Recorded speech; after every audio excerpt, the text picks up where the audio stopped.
Non fatevi imbrogliare che fuori sembra che c'è il sole, ma in realtà ci sono 5 gradi. Per andare a fare il video delle foglie che cadevano e simboleggiare l'autunno mi sono beccata a broncopolmonite perché non ho guardato fuori dalla finestra il termometro che ho, non ho visto che c'era così freddo, sono andata fuori baldanzosa in maglietta e mi sono brinata. Sono tornata dentro e mi sono messa il cappotto perché fa freddino.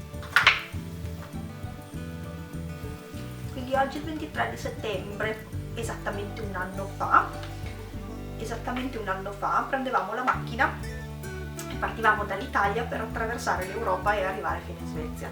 Ci siamo sparati 3400 km in 3 giorni, siamo partiti lunedì mattina alle 7, siamo arrivati mercoledì sera, potevano essere le 8 o le 9 di sera. Siamo partiti dal nord Italia, abbiamo attraversato la Svizzera, la Francia.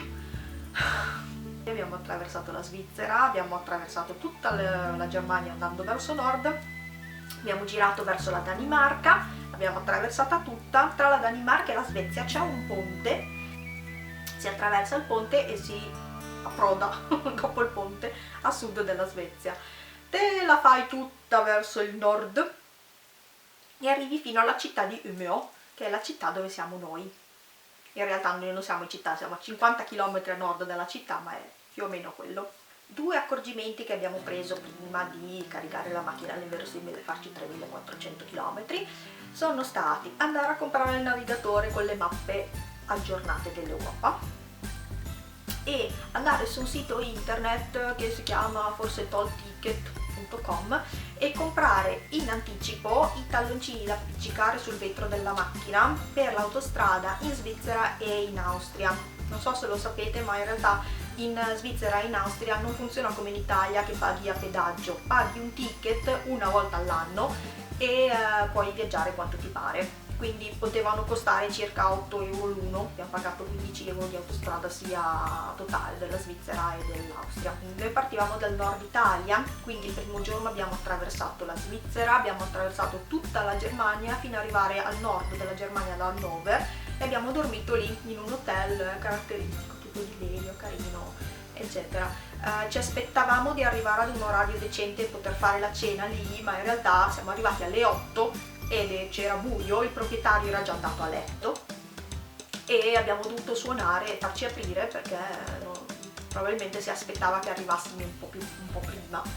Noi una fame boia, avevamo 2 banane e quella era la cena del primo giorno. Il ristorante ovviamente era chiuso, anche noi eravamo stanchi morti, perciò abbiamo semplicemente mangiato la nostra banana, doccia e dormire.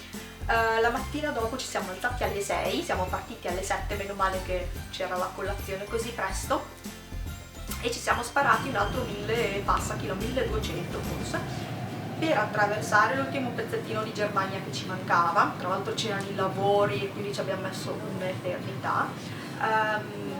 Abbiamo preso la strada verso sinistra per andare in Danimarca, abbiamo attraversato la Danimarca e tra la Danimarca e la Svezia c'è un ponte in cui si paga il pedaggio, attraversi il mare e arrivi al sud della Svezia, dalla parte di Göteborg,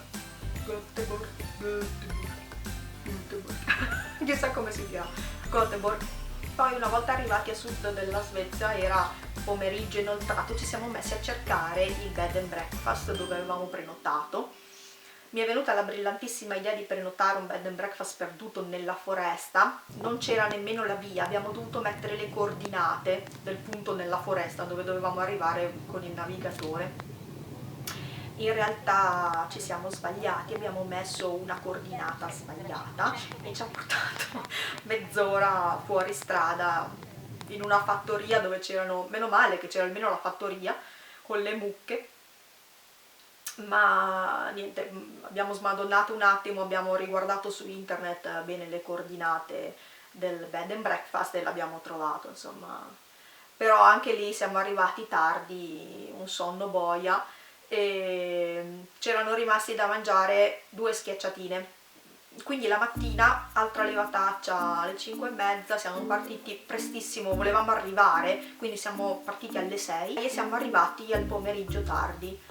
Tra l'altro una fame boia, perché erano 2 giorni che sopravvivevamo a schiacciatine e frutta, perciò ci siamo sparati una pizza che metà bastava, meno male che la mamma del vichingo ha preparato qualcosa da mangiare, e finalmente sani e salvi, insomma, siamo arrivati